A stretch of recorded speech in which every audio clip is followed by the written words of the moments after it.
Hello, everyone. Welcome to. Are we ready? Are we okay? Because I hear feedback. Just a little. Okay. All right. We're ready to roll now.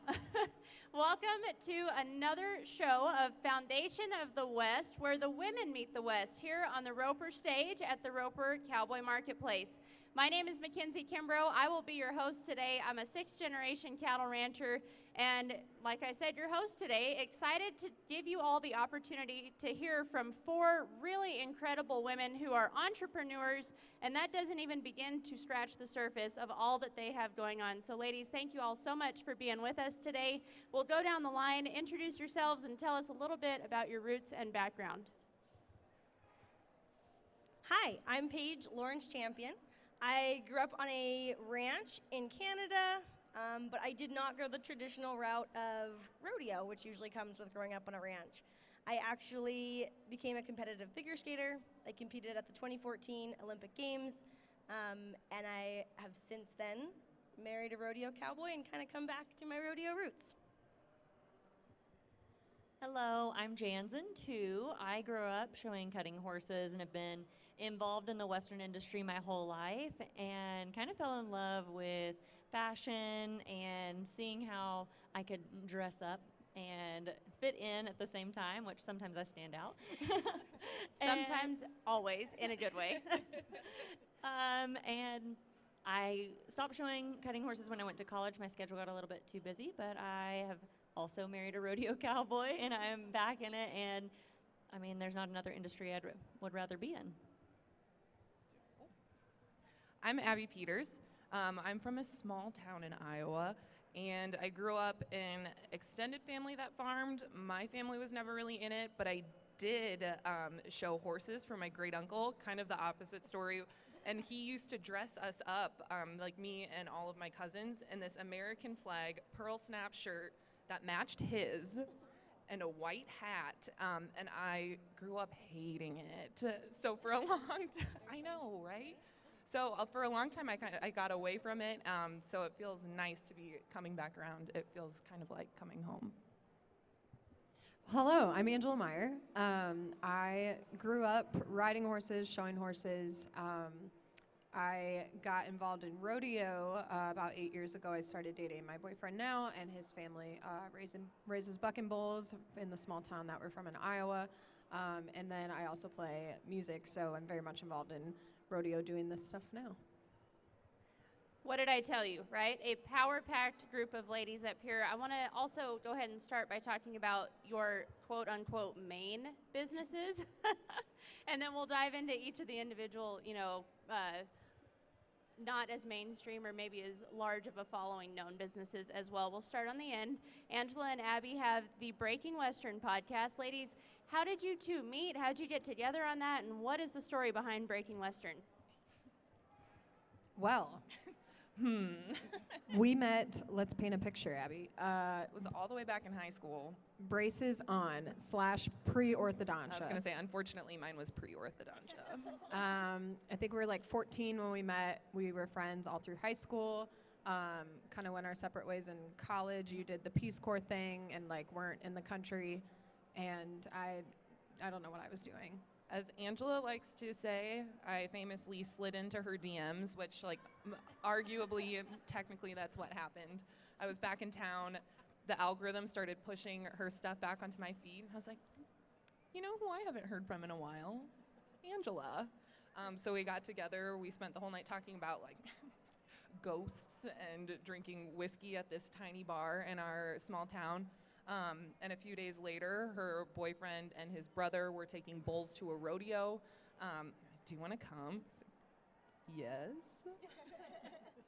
And that year, we ended up at NFR, which is actually where the whole idea kind of conceptualized or materialized for the first time.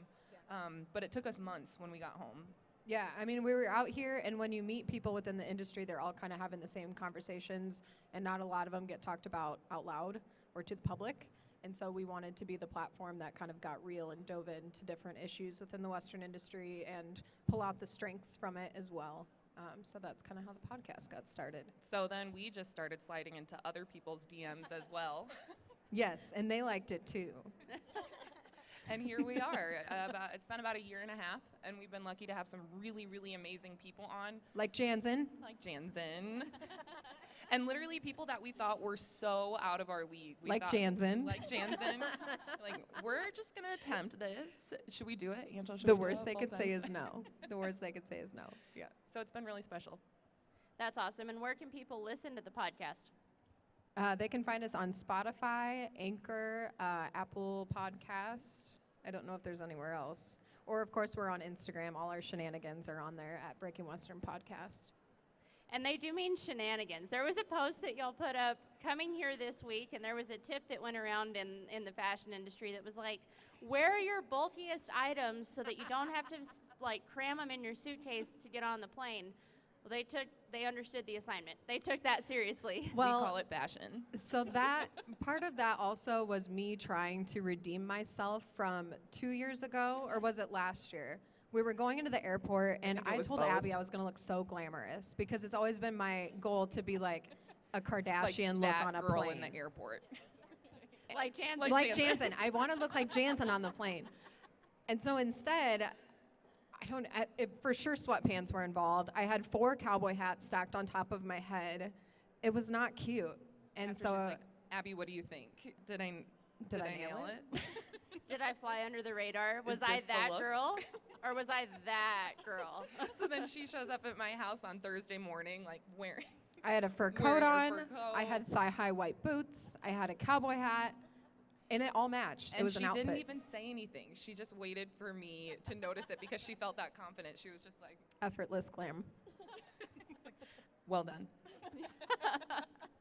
That's awesome. And ladies, we'll circle back to fashion because obviously everyone up here is incredibly well dressed in just a little bit. But let's move to Jansen too.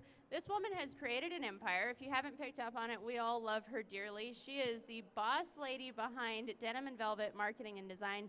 Jansen, how did that all get started, and what's it like knowing that you've built that from a small business to something that helps so many other small businesses along the way? Well, it started because pre-NFR 2017, there were people needing ad design done. And during the fourth quarter, you've probably spent all of your marketing budget. And so wanting to be able to help small businesses be able to have big business marketing done. So we started it by offering photography, graphic design, and then from there it expanded to social media management, email and SMS or text marketing, logos and brandings, website design, really anything that they could need to grow their business.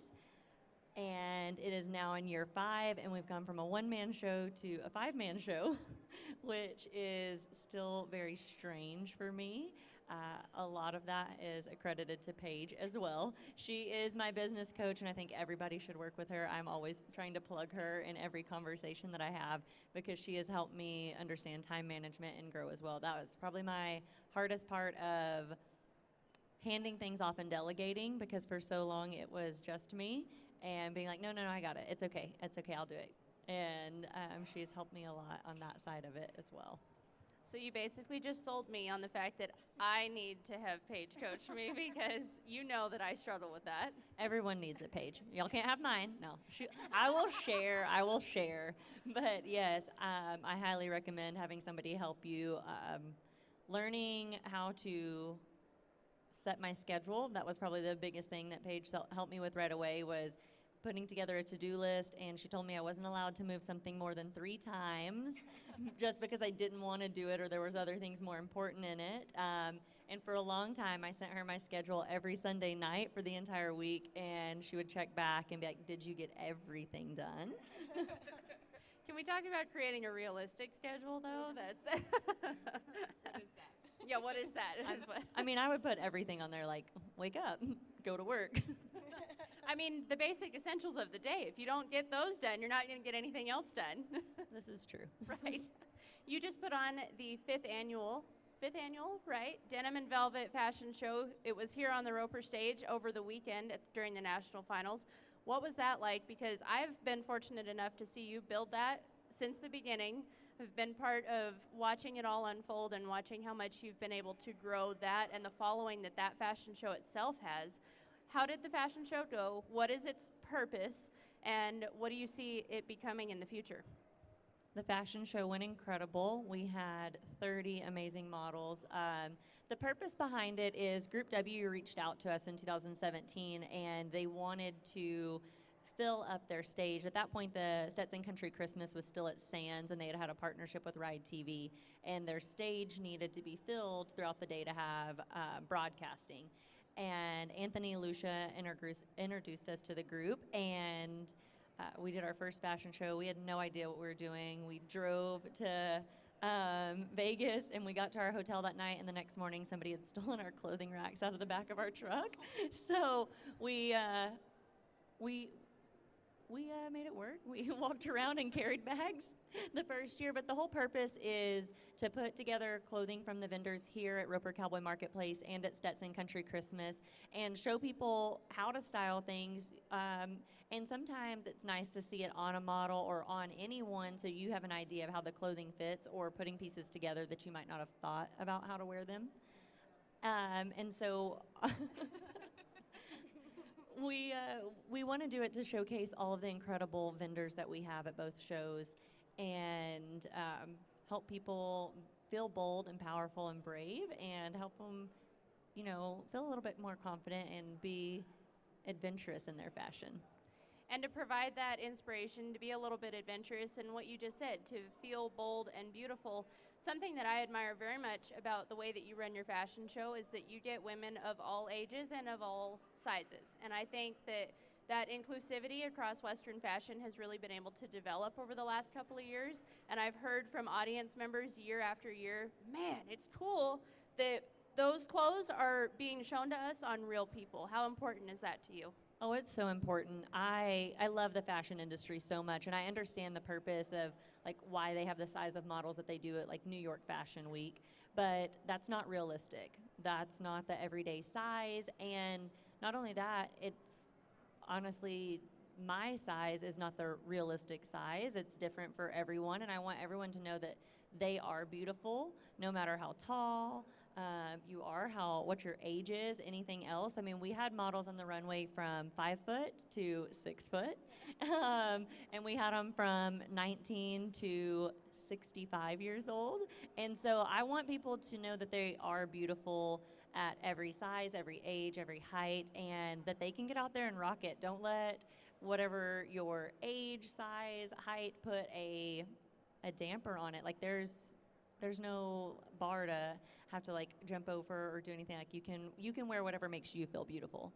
And of course, showcasing, as you said, those brands that are here available for people to go shop at the Roper Cowboy Marketplace and at the Stetson Country Christmas. Or shop out of the back of the fashion show like you did. Yeah, shamelessly. I was in the fashion show, and certain outfits, I was like, okay, just put my name on it. I'm going to take it home, and yeah, send me an invoice.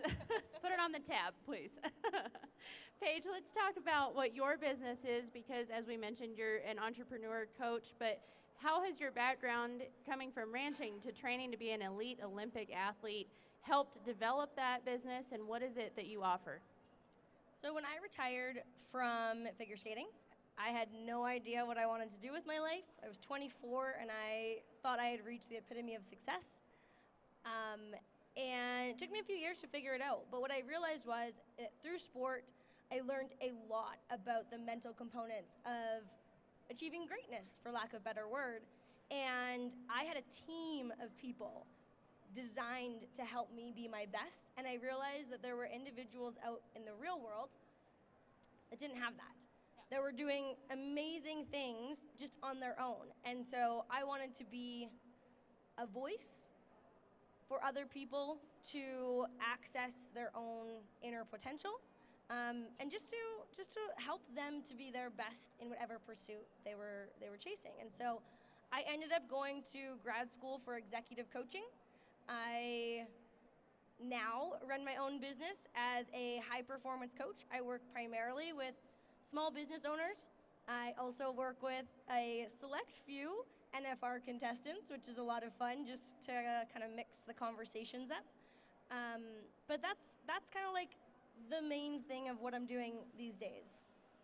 And how has that been able to grow? Because, of course, we're bragging on everybody here today because y'all are amazing. But how has that grown from just coaching one person into what you're doing now? Your reach is pretty expansive.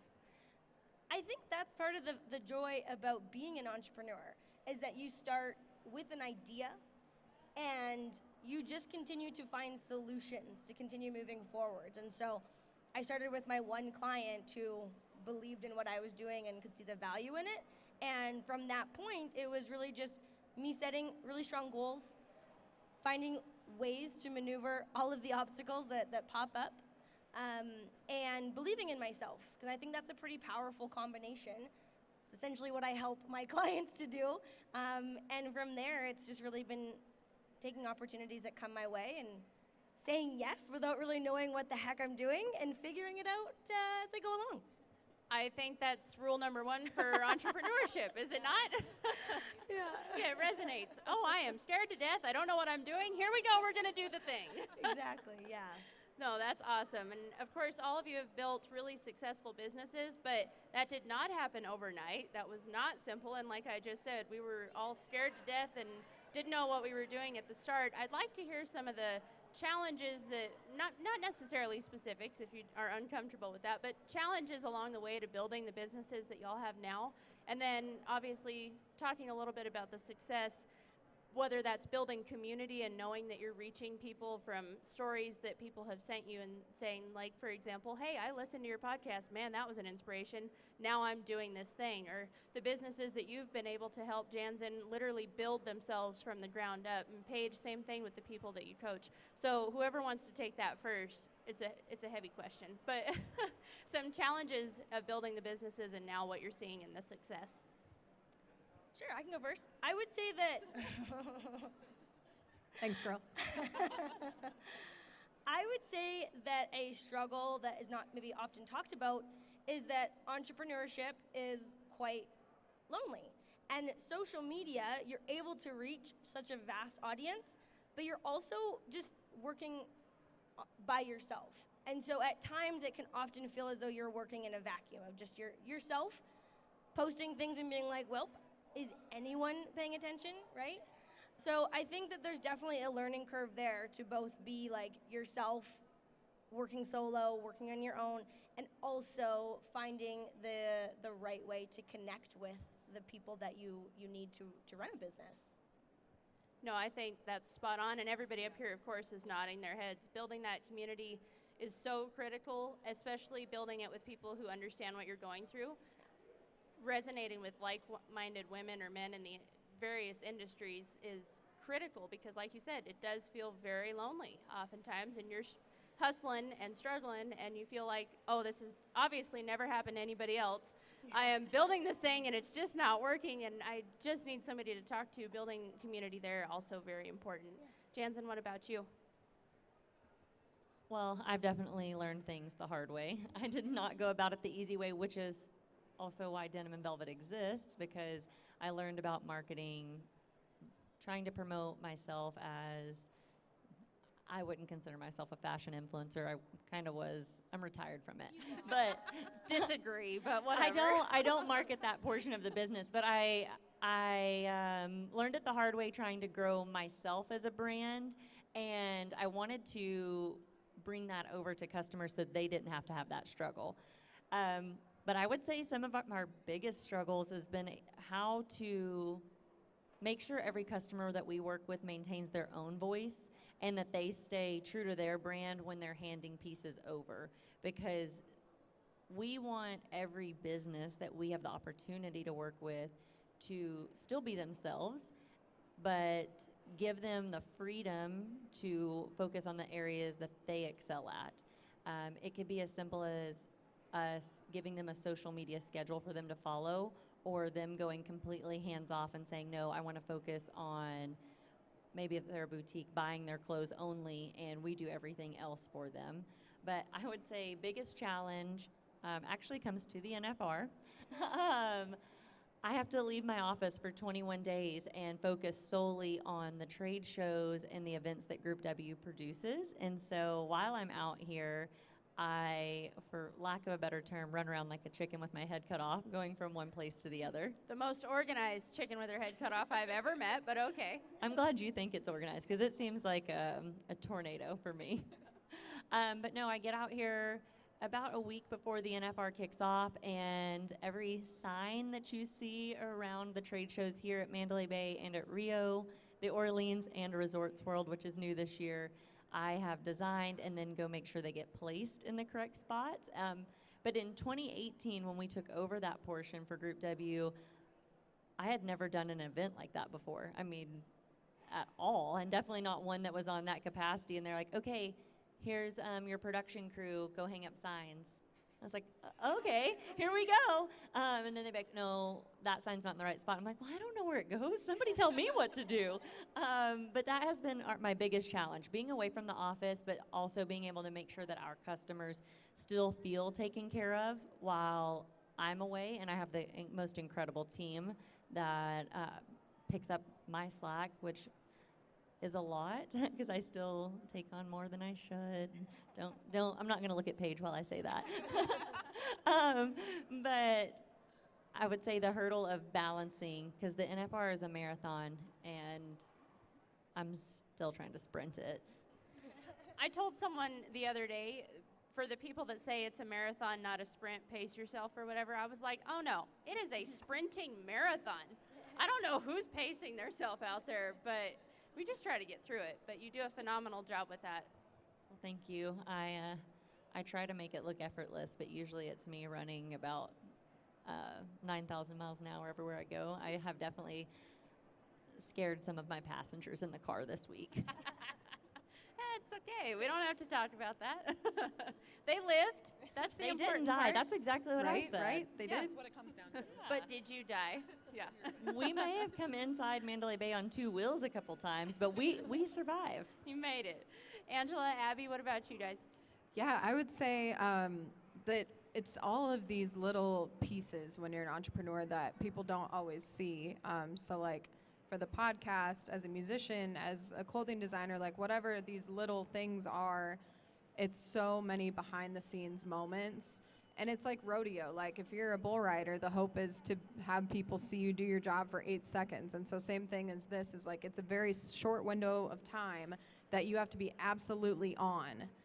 And everything else that leads up to it has to prepare you for that moment. And then once you get to that moment, you still have to have energy left to do your very, very best to get you to the next moment.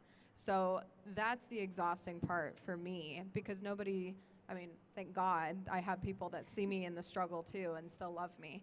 But, Well, let's not get carried away. well, okay. But like, I would say for about, at least a month leading up to this, you and I never saw each other. If we did, we looked so scary. We were always sober. Like, it was just the weirdest versions of ourselves trying to do the sprint leading up to the marathon. That is a sprinting marathon. I love that analogy because it is. But yeah, that's what it is for me. That's the struggle, is all of the behind the scenes. It is very lonely. It is a ton of work and a ton of stress and little chickens with our heads cut off for sure.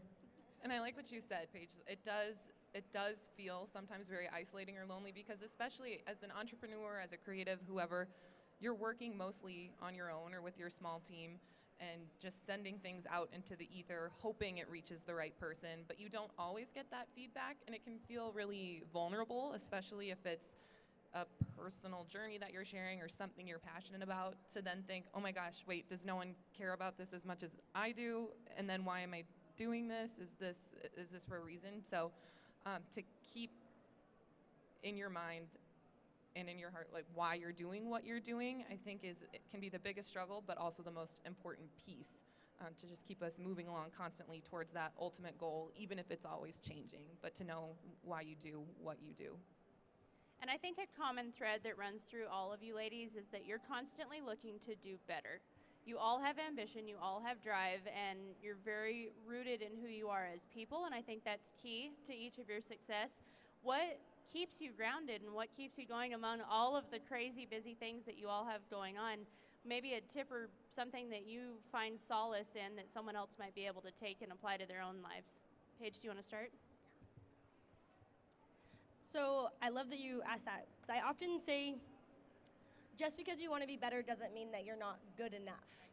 And I think that that's something that I wish more people could really take a hold of, because I think you lose that sometimes in this desire to always be better and to be finding that like edge of excellence. You think that what you're doing isn't good enough, right? Because if you can be better, then like, how do you walk that line? How do you be both? And I think that that's something that world champions, the most successful entrepreneurs and businessmen and women, something that they take ownership of, is they find confidence in all of the small things that they are exceptional at, right? At the level that you're at right now, like, be a badass, be your best, right? Pay attention to those small details that make you uniquely awesome, and focus on all the areas that you can get better. And so for me, I think that that would be something that I would encourage more people to do, is to really take confidence in where you're at, own it, be it, and look for where you can elevate yourself and grow and learn. Mic drop, show's over, bye. No. No kidding. My tip is get Paige. No. But what I have learned from Paige is that it's okay to not be able to do it all yourself, and to pass off what you can. And then also, Proud coach moment. Did you see that? She's beaming. also to take time for yourself. I will say probably from when everything started in 2017 until the world slowed down in 2020, I took very minimal days off. I can think in 2017, the only time I took off was for my honeymoon. And then I don't know that I took any time off in 2018 or 2019. So self-care. Paige also told me that self-care does not mean sitting on your couch in your pajamas while still working. You have to put the computer away, which is very hard for me, but I am learning slowly. But I would say self-care. And that also means a lot of different things to a lot of different people. So for me, it is putting my phone, everything down, going to my best friend's house and having a little wine night and hanging out. Or if my husband's home, us just getting to go to dinner and spend some one-on-one time, because we don't get a lot of that. But yes, take care of yourself. Awesome advice. Angela and I talk all the time about community over competition, and that even if you encounter someone who's kind of in your same lane or doing something similar to you, there's still something that you can learn from that person. We don't always have to be reinventing the wheel. And so to find that community of people around you who can lift you up, who can share skills, who can give you advice, honest feedback, so important. Hard to take sometimes, but important. That was mine, your honest feedback. I think we keep each other humble. That's a good word for it. Things are about to get really real here, I think. Go ahead. But it's nice to have someone in your corner who you can say, like, okay, tell me the truth. Does this, is what I'm doing on the right track? How did that sound? Is this working? Well, to have people that you genuinely know love you at a base level for just who you are, also think you're awesome, but what you do is a separate piece from who you are. And I think those people are really, really important. Because when you go into just what you do, it's like, oh my gosh, that person is so awesome. And then later on down the road, you find out they suck as a human, which is always super disappointing. But like, you also run into that as a professional, where you have people that just want to be your friend because of what you do rather than who you are. And so I think it's important to latch on to the people that care about you as a human and also can boost you up and give you that honest feedback. I keep thinking about, I believe it was Harley from Dancing Cactus, when we had him as a guest, talk to us about never wanting to be like the biggest name or the biggest person in a room, constantly surrounding yourselves with people who support you but also push you to go further. And so I love what you said about being happy with where you're at, but also keeping your eyes, on the future. It's so important to have that. And talking a little bit about keeping your eyes on the future, again, all of the tips and all of the things about helping to maintain where you're at now, but always looking to do better. What are some goals that you two ladies have for your podcast and for your reach, sharing those stories? Hey, Jansen, we would love Is this the time for the shameless plug? we would love a show next year. And if it's a no from you, we'll go to someone else. Just kidding. Whoa. Just kidding. That No, was- but we would love a space for the podcast at the NFR. Any big event, we feel like we want to represent it there. So yeah, that would be one of our. What else? We have guest goals. For AJ Smith, we would love to have him on. We have crazy brainstorming sessions all the time, probably like once a month, once every few weeks, where we'll sit down and come up with a concept and say, in a perfect world, these are the people who we would want to have on it. And even if the season doesn't fit with what we're doing right now, or we come around to it later, we've been really fortunate to get basically every person we've ever put on that list for ourselves, saying that we want them. So that's been a powerful tool for us, but it also helps us to keep shooting for those big goals, even when we think people are crazy out of our league. Like Jansen. Like Jansen. Like, I think 2 years ago when we came up with this, we never thought we'd be sitting on this stage doing this with such an incredible group of people. And so to keep reminding ourselves, you know, that we have a place in these spaces at the very least, and then asking ourselves as time goes on, where do we want to fit in? So I would say, yeah. And I agree. I think you guys absolutely have a place. You've proven that. You've shared so many stories already, and there's so much potential out there for the people who you can share the stories of and the people you can reach by doing so. I really, really have so much respect for all that you guys are doing. And Thank you. yeah, you're Thank welcome. you. Hype I mean, squad. the idea behind every single interview that we do is really about, like, what can we personally learn from this person today? So to be fair, it is a bit of a selfish endeavor every time. Oh, it's super selfish. It's super selfish. But it's become, again, one of the most powerful tools that we have, because what's more inspirational than just sitting down in a conversation with someone and saying, I'm going to learn from you right now. And I think that's probably the biggest, like, goal setting or that we do, and that happens on the regular, and we never walk away disappointed. And talking about goal setting, Jansen, what about you? As if you don't have enough going on already, I know that you're one that's going to continue to push yourself and step outside of your comfort zone. What's on the horizon?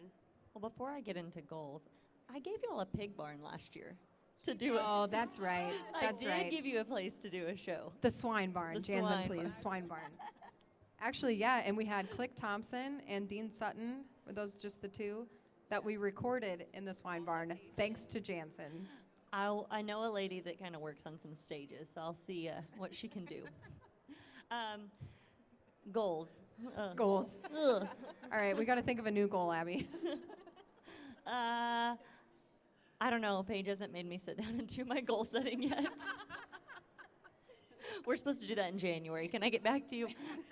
But no, my goal is just to keep expanding and helping more small businesses learn how to use their voice, learn what our services can do to help them, and also help them feel empowered. If nothing else, when somebody works with Denim and Velvet, or even if they just reach out and want to know what we do, we want to make sure that they always feel heard, and that they matter and their business matters, and that they have a place in whatever industry that they're in. And that is our biggest goal, always at the top of my list, is to help everyone else grow their business.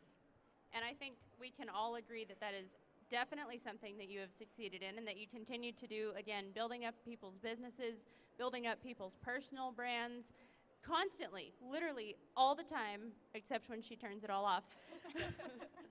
Helping build people up, whether that's just an encouraging word or something very actionable as far as the business is concerned. I want to talk about something specific that was a goal you mentioned a few years back and you were able to achieve, something you offered some businesses this year. You took a quote-unquote around the world trip. I want to hear about that because that was really exciting to watch through Instagram stories and see the final products of. I set the goal in 2020, and unfortunately it didn't happen. It happened on a smaller scale, but my goal was to offer people marketing photo shoots that didn't look like their normal photos. So we called it Around the World Texas Style. We went to 14 locations. We did divide it into 2 different trips over 3 days. The first trip we went to the Cadillac Ranch in Amarillo, then Palo Duro Canyon, the Sandhills in Monaghan, Marathon, Marfa, Alpine, Fort Davis, and El Paso. We went 1,900 miles in 3 days. Oh, no problem. I had 3 models. I would have to look back and pull up a spreadsheet, but I think we had roughly, yes, yes, a spreadsheet. I think we had roughly like 85 outfits for that trip, and we shot photos and videos at each location. And then the next trip that we went on, we went to Sugarland, Ingram, Nederland, Galveston, Corpus Christi, Austin, Green. I'm definitely forgetting places, but we went. That one was a lot shorter. We only went 1,400 miles. Oh, underachiever. Yeah, but we rented a motorhome, had 3 models, my assistant Cassidy, who's a lifesaver, and we just wanted to help people see different parts of Texas. Shameless plug, I love my state, but also help them have so much marketing material. That's the hardest part, I feel like, for people to gather content. And not only that, but have content that they can continue to use throughout the year for advertising materials, social media, ads, website headers, anything. So we wanted them to have videos, photos that weren't necessarily focused on one product. So we would combine multiple businesses, like adding in accessories so that there was cross promotion. I'm huge on that. I love to see other businesses supporting each other. So we took pictures with and without the accessories so they would have items solely of their own, but then they could help promote others as well. That's awesome. Again, building community and community over competition, all of those concepts, a continuing theme here. Paige, I want to talk to you. You have 18,000 businesses, I think. Is that right? When I was doing the official stock leading up to this show, I saw quite a few. There's a podcast in there. Tell us about all the things that you do and maybe what's on the horizon for you. Sure. So my goal is always to help more people to be their best and to achieve their best. And so I believe that it's my job to figure out how to reach more people.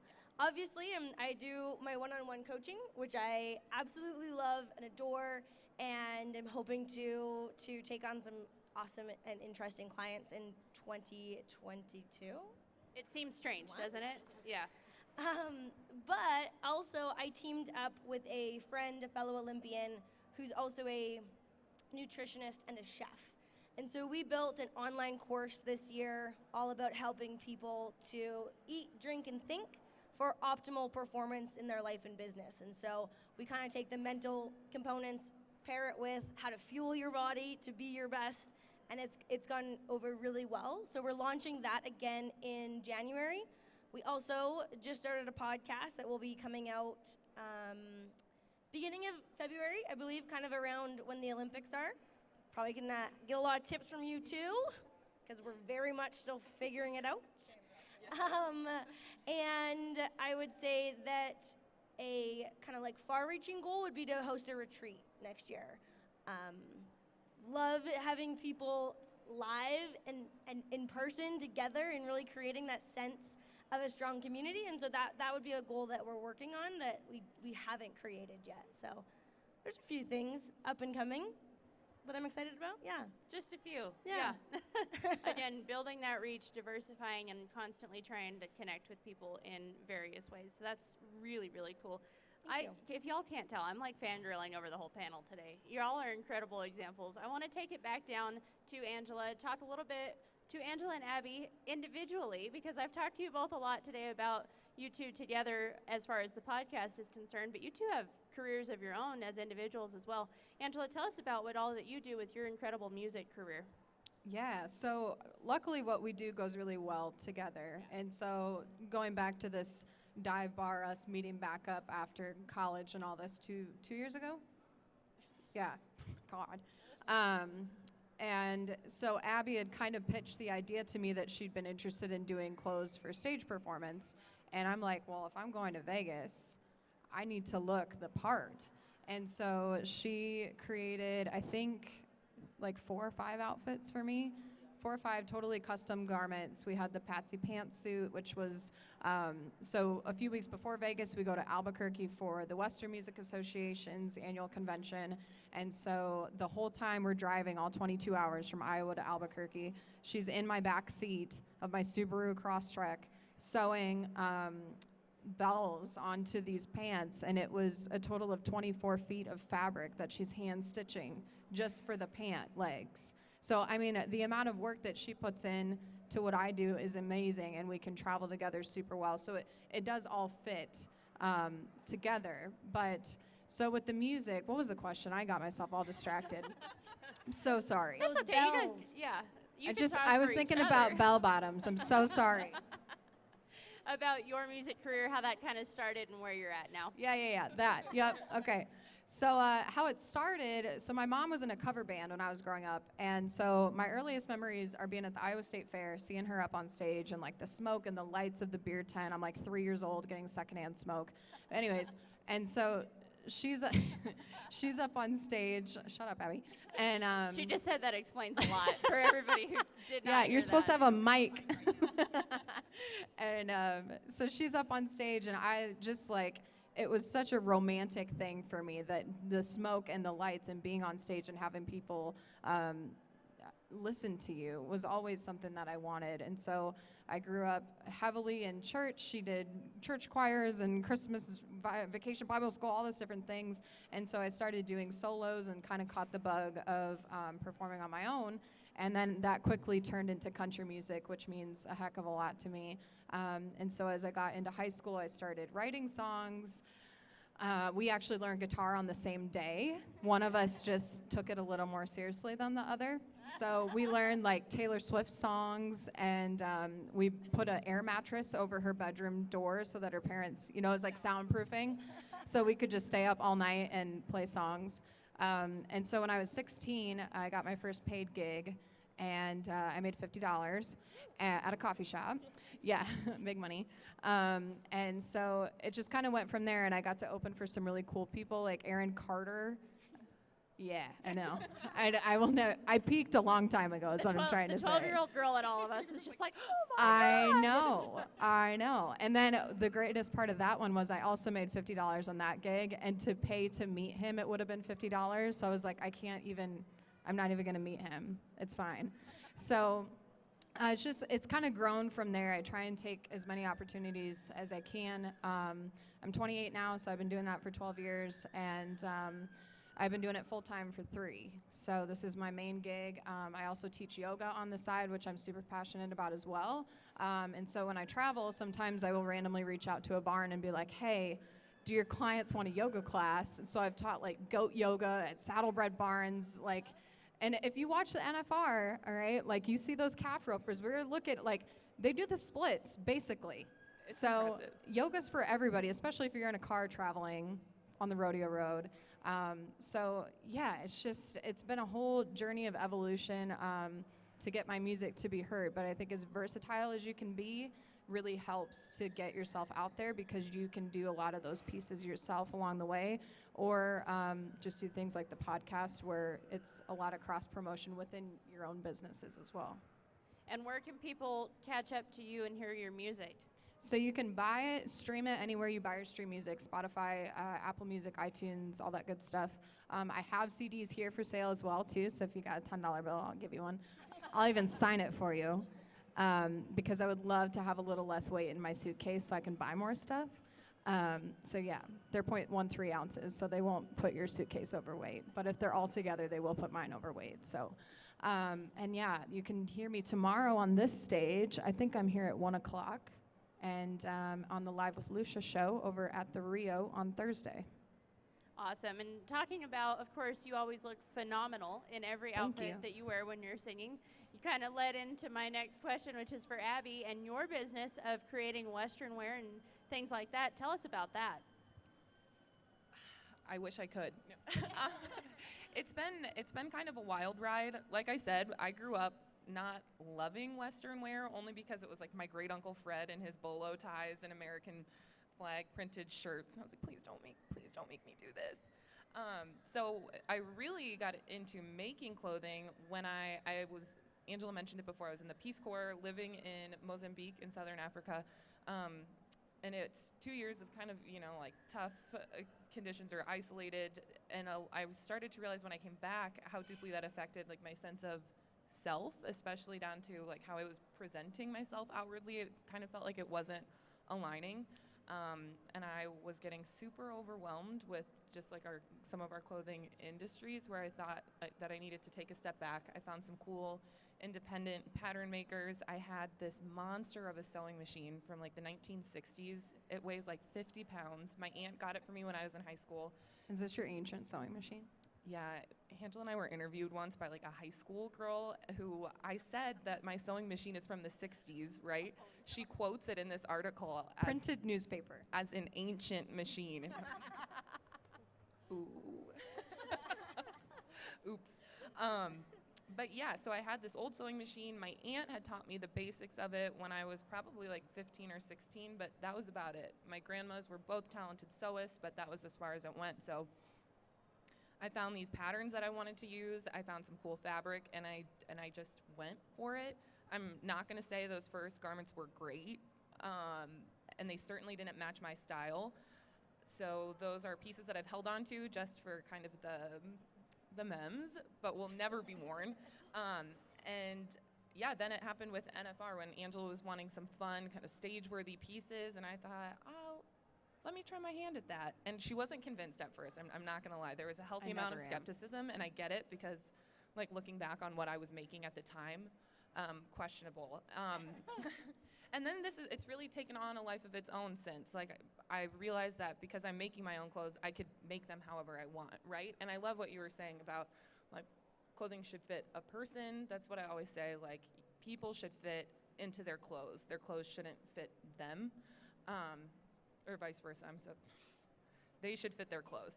And that comes down to style, that comes down to size, to fit, to everything. And so it's been a really fun journey, being able to just go wild, and to see something that kind of sparked something in me and put it out there. And I've been lucky that it's just, kind of growing its legs now. And I spent the few weeks leading up to NFR like up until 5 a.m. every night trying to get clothes done for people, and it's such a good feeling to see them walk out into the world. And it really does feel like a blessing to see other people come into themselves when they put them on. Like, I've had people talk about how it feels like their alter ego when they wear them. Yes. Because I feel the same way. So it's been a special thing. Oh, that's awesome. And instilling that confidence in people just by being able to help them get dressed in the morning with their really incredible outfits and unique pieces that, as you said, speak to their true self, which is really, really awesome. Yeah, I think we don't always think about, like, this sometimes, and it's a good thing and it's a bad thing. Our physical appearance is the first thing people see about us before we speak or before we get to know each other. So my personal take is, why not wear clothing that speaks for itself? And really sends a message about, who you are. And talking a little bit about NFR, I know we're nearing the end of the show here, but there's a couple things, since we are all together and everyone here is very well dressed, that I'd like to talk about before we break this up. Jansen, you have just recently taken over the Western Runway magazine, social media, podcast launch, all of the things. Western Runway, of course, a leader in predicting and executing fashion trends during the National Finals Rodeo. Tell us just a little bit about that and where people can pick up issues of that around Vegas. They can find issues anywhere you can shop. So we have them here at Roper Cowboy Marketplace at the info booth and in each of the advertisers' booth as well. We have, I think, 5 advertisers here. Don't quote me on that. I was not prepared for this. You did not give me a heads up. Sorry. You can also find us at the Convention Center in our advertisers booth at Stetson Country Christmas, and also at South Point. I get a little bit of an insider secret, because I do work in the wholesale industry as well. So while we do some trend setting, we see a lot of it months in advance. So like I said, a little insider trading there. But it's so much fun. I love helping people go ahead and prepare for how to shop for the upcoming months, and color schemes, materials, fits and styles, all of that. One final question, because we are on the topic of fashion. I'd like to hear from each of you maybe a favorite trend that you've seen either this fall or this NFR, or something that you would describe your personal style as, if you're maybe not someone who dives into current trends and all the bright sequins or the really crazy outfits. And if that is, then that's great too. Just let's go down the line and do that. Mine would be makers. I feel like people are getting more aware of people that make things, not just people that can buy something that was mass produced, but you actually know the person that created this with their hands. And so you see people walking with a statement piece on, and you just know like some artist really went to town to create that. So that is my personal favorite. Yeah, it's been really cool walking around this year and seeing the number of people who are wearing kind of like crazy, super custom items that somebody made for them. Love to see it on a wider scale. I'm really a big fan of the monochromatics. I like to call it dressing like a crayon. And I'm a big fan of that because you get to play around kind of within the same realm, and especially that it's like these bright, fun colors. I'm all for it. I'm here for the power suits. That's been the thing that I've loved the most. I have, I think, like 9 more in my closet for the duration of the NFR, which I'm an overpacker, but also you have a whole outfit. Get your pants and your jacket. Like, it makes it super easy to get ready. You don't have to think about as much. And monochromatic, it's one color. Some of mine are. I've got some that are multicolored, but yeah, I'm here for the power suit. I think it goes back to what you're wearing makes you feel a certain way. I'm like the look good, feel good, do good kind of motto. So if you put on something that you love, you're going to be just happy to see everyone all day long, and you just kind of feel good about yourself, and then everything you do that day turns out great. If that wasn't life advice, I don't know what was. Paige? Yeah, we could end with that. No. To be honest, I'm not a fashionista. And so maybe this is just like from my perspective, I think it's easy to look around at what everyone is doing and to think that you have to look a certain way. Like what you said, all of you, right? Dress in a way that makes you feel comfortable and confident, and that can be anything. So, not the best fashion advice. Don't come to me. If you need an outfit picked out, I won't be able to help you. I like to say that style is forever, but fashion is like cyclical or short. So if you know like who you are and what you feel good in, that's what counts more than anything at the end of the day. And I would like to point out that Paige is partaking in a trend, 2 trends, actually herself right now sitting here. A, monochromatic look. B, the blazers. Blazers are huge this year. So you may not think you're a fashionista, but those of us who are watching you I got lucky. sure are. She's even got the graphic tee underneath there. I She's mean, doing all of it. can we Please, talk about the ma'am. graphic tee? What does it say? Here's to. Here's to strong women. Hey, there's a life motto. Ladies, thank you all so much for being with us today here on Foundation of the West, where the women meet the West. Let's go down the line and tell us your social media handles so that everybody here you have inspired today to create their own businesses as entrepreneurs or continuously try to make themselves better and stay rooted in who they are, whether that's in business or in fashion and life. How can we all keep in touch with each of you? You can find me at Angela Meyer 23. You can find us at Breaking Western Podcast that's our Instagram handle, that's our podcast, that's everything. And then my clothing page is Snake Farm Creative. You can find me at Denim and Velvet or Western Runway on every social media platform and the World Wide Web.